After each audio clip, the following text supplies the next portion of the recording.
প্রিয় দর্শক শ্রোতা ভাই বোনেরা, QM Quranic message YouTube channel থেকে আপনাদের সকলকে সালাম জানাচ্ছি। আসসালামু আলাইকুম। আশা করি আপনারা ভালো আছেন। আজকের ভিডিও দেখার জন্য আমন্ত্রণ জানাচ্ছি। আজকের ভিডিওর প্রসঙ্গ যে আল্লাহর কাছে গ্রহণযোগ্য মুসলমান কারা। খুব গুরুত্বপূর্ণ বিষয়। আমি কোনো ব্যক্তি বা গোষ্ঠী সমাজকে হেয় প্রতিপন্ন করার জন্য নয়, কোরআনের সত্য কথা আপনাদের কাছে প্রচার করা এই উদ্দেশ্য। আমরা অনেকেই দাবি করছি যে আমরা মুসলমান, কিন্তু আল্লাহর কাছে গ্রহণযোগ্য মুসলমান কিনা এই ব্যাপারে আলোচনা করছি। নিজেকে যাচাই করুন যে আল্লাহর কাছে গ্রহণযোগ্য মুসলমান হতে পারলেন কিনা। কারণ গ্রহণযোগ্য মুসলমান যদি আল্লাহর কাছে না হন, তাহলে আপনার ইবাদত আল্লাহর কাছে গ্রহণযোগ্য হবে না। সুতরাং এই বিষয়টা খুব গুরুত্বপূর্ণ। ওয়াজ অনেক কিছুই শুনছেন ভাই, অনেক কিছু জানেন, গভীর জানেন কোরআনে, কিন্তু সাধারণ বিষয়গুলি যেগুলি আমরা ভুল করছি এবং বিবেচনা করছে না। আসুন সেই ব্যাপারে আলোচনা করছি কোরআন থেকে তুলনামূলকভাবে। সূরা বাকারার 132 নম্বর আয়াতে আল্লাহ বলছেন যে মুসলমান না হয়ে মৃত্যুবরণ করো না। আয়াতটা পড়বেন। এটার অর্থ কি? আল্লাহ আমাদেরকে হুঁশিয়ার করেছেন, সতর্ক করেছেন যে মুসলমান না হয়েও যদি মৃত্যুবরণ করা তাহলে সামনে বিপদ।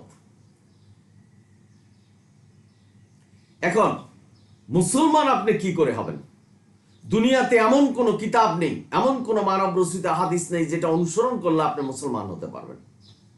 মুসলমান হতে হলে আল্লাহর ঐশী গ্রন্থ যেটা ওহী যোগে সালামুন আলা মুহাম্মদের কাছে পাঠিয়েছেন সেটার অনুসারী হতে হবে, এবং আল্লাহ যেভাবে বলেছেন সেভাবে ইবাদত করতে হবে। আল্লাহকে মানার অর্থ কি ভাই? আল্লাহকে মানার অর্থ হলো আল্লাহ বলছেন যে কোরআন অনুসরণ করো, তার মানে এখানে ফুল স্টপ হয়ে যেতে হবে, এর বাইরে যাওয়ার কোনো রাস্তা নেই। এটাকেই মনে করতে হবে, এটাকে আল্লাহ অনুসরণ। আল্লাহ যেখানে যেভাবে যে নির্দেশনা দিয়েছেন ফুল স্টপ, এর উপরে কোনো কথা বলা যাবে না, এর বাইরে যাওয়া যাবে না। এটাই হলো আল্লাহর কমান্ড। আজকের সমাজে এই কমান্ডকে উপেক্ষা করে কোরআনের সাথে হাদিস মানছেন, যেটা মানব রচিত হাদিস। নিজেদের বিধান মানছেন, নিজেদের মতো করে ইবাদত করছেন, কোরআন থেকে পার্থক্য হয়েছেন, বিভাজিত হয়েছেন। তাহলে কি আপনি আল্লাহর কাছে গ্রহণযোগ্য মুসলমান হতে পারলেন? আল্লাহর কাছে গ্রহণযোগ্য মুসলমান না হতে পারলে আপনার ইবাদত আল্লাহর কাছে গ্রহণযোগ্য হবে না। সূরা বাকারার 285 নম্বর আয়াতে আল্লাহ কালিমা শিখাচ্ছেন আমাদের। এই কালিমাই আমাদের জানতে হবে, এই কালিমা দ্বারা জীবন প্রতিষ্ঠা করতে হবে, মনে প্রাণে বিশ্বাস করতে হবে, কর্মে প্রকাশ করতে হবে। এখন মানব রচিত এই 8টি কালিমা যদি আপনি মুখস্থ করেন আর আল্লাহ যে কালিমা শিখাচ্ছেন সেটা আপনি বাদ দিলেন, আপনি কি আল্লাহর কাছে গ্রহণযোগ্য মুসলমান হবেন?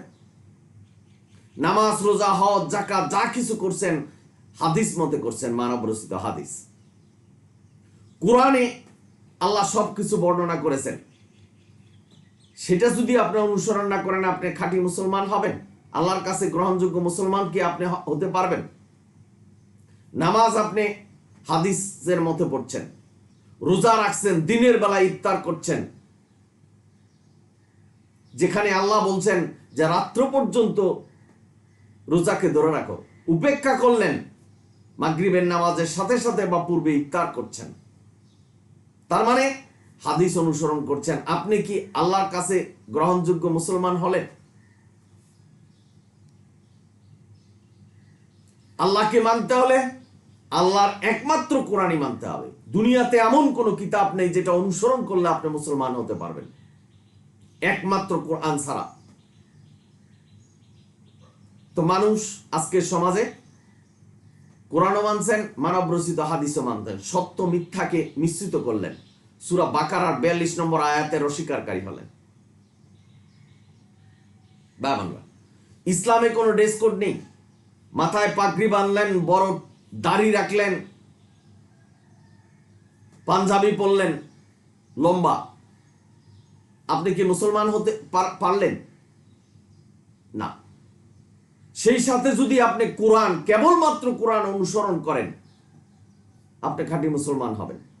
আপনি যা খুশি তাই পড়ুন, দাড়ি রাখুন বা না রাখুন, আপনার অন্তর যদি আল্লাহর কালিমার প্রতি থাকে, আপনার কর্ম যদি সেই কালিমার অনুসারে হয়, আল্লাহর নির্দেশনা যদি আপনার ভিতরে থাকে, তাহলে আপনি আল্লাহর কাছে গ্রহণযোগ্য মুসলমান। আমি এই QM Quranic message YouTube channel থেকে বলছি, এখনই সময় নিজেকে যাচাই করা এবং জোর বাক্যে আল্লাহর কোরআনই অনুসরণ করতে হবে এবং কোরআন অনুসরণের মাধ্যমে আপনি মুসলমান হতে হবে। এই মেসেজে আমি আপনাদের দিচ্ছি, কোরআনের সাথে কোনো কিছু মিশ্রিত করা যাবে না। আল্লাহর নির্দেশনাকে খাটো করে বা লম্বা করে দেখার কোনো সুযোগ নেই।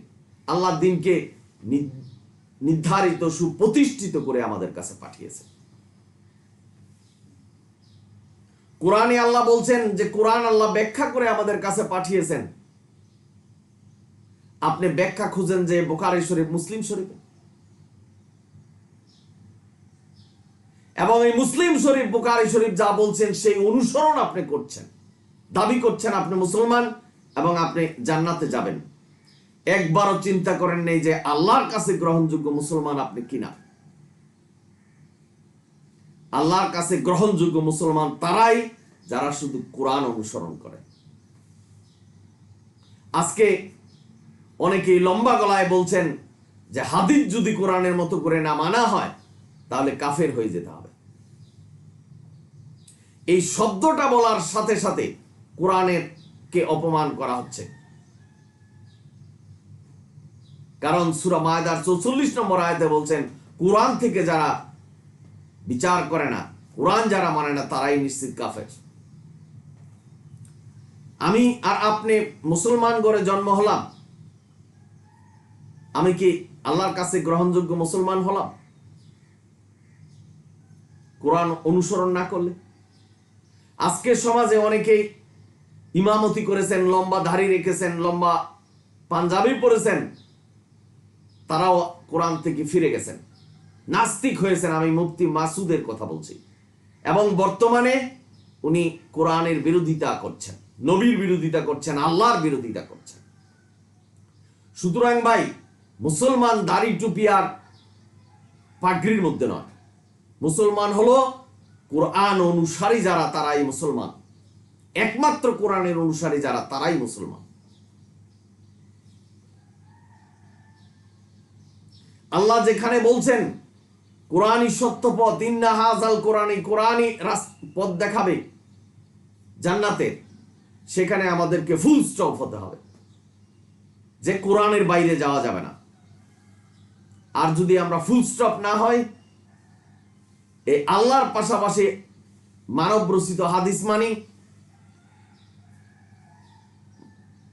মানুষের বানানো বিধান, মানুষের মতো করে ইবাদত করি, যেটা আল্লাহ নিষেধ করেছেন যে মানুষের আনুগত্য করা যাবে না, তাহলে আমরা আল্লাহর কাছে গ্রহণযোগ্য মুসলমান হতে পারবো না। এখানে কিন্তু সুস্পষ্টভাবে আল্লাহ বলছেন যে মুসলমান না হয়ে মৃত্যুবরণ করো না। অর্থাৎ কোরআনের অনুসারী না হয়ে মৃত্যুবরণ করো না, সামনে বিপদ। আল্লাহ সতর্ক করেছেন। তারপরেও যদি আমরা সতর্ক না হই, সেটা আমাদের ব্যাপার। কারণ জান্নাত জাহান্নাম আল্লাহ সৃষ্টি করে রেখেছেন মানুষের জন্য, এবং আল্লাহ এই কথা বলেছেন যে অধিকাংশ মানুষ এবং জিন জাহান্নামে যাবে। কারণ আল্লাহ জানে কে কি করছে। আল্লাহর কালাম, আল্লাহর এই কিতাব অনুসরণ না করে মানুষের বানানো কিতাব অনুসরণ করছে, কোরআন থেকে বিভাজিত হচ্ছেন, দলে উপদলে বিভক্ত হয়েছেন, যেটা আল্লাহ নিষেধ করেছেন। আল্লাহ বলছেন যে আল্লাহর রজ্জু শক্ত করে ধরো কোরআন, এখানে ফুল স্টপ হতে হবে। যে আল্লাহ বলছেন কোরআনই অনুসরণ করতে হবে, আমি আর কোনো দিকে যেতে পারবো না। এই বিশ্বাস, এই দৃঢ় ঈমান মানুষের ভিতরে নেই। কোরআন রেখে হাদিস মানছেন, মানব রচিত হাদিস, এবং তারাই আল্লাহর কাছে অগ্রহণযোগ্য মুসলমান। তাদের ইবাদত কখনো আল্লাহর কাছে গ্রহণযোগ্য হবে না। আপনি ইবাদত করলেন দুনিয়াতে, আপনার মতো করে করলেন, রাত্রি দিনে এই হান্ডি পাতিল গাট্টি এগুলি নিয়ে বিভিন্ন দেশান্তরে ঘুরলেন, নিজেদের মতো করে ইবাদত করলেন। আমি QM Quranic message YouTube channel থেকে বলছি, আপনার এই ইবাদত আল্লাহর কাছে গ্রহণযোগ্য হবে না যতক্ষণ পর্যন্ত কেবলমাত্র কোরআনের হুকুম বিধানই অনুসরণ না করেন। বিবেচনা করবেন। আমি কাউকে জোর করে আমার এই প্রচারণা মান্য করবেন এর বাধ্য করছে না, কারণ দিনের ব্যাপারে কোনো জোর জবরদস্তি নেই। তবে আমি প্রচার করছি আল্লাহ যা বলছেন। কে মানবেন কে মানবেন না সেটা আল্লাহর উপর নির্ভর করবে। আল্লাহ যদি আপনার হেদায়েত দেয় আপনি মানতে পারবেন, হেদায়েত না দিলে মানতে পারবেন না।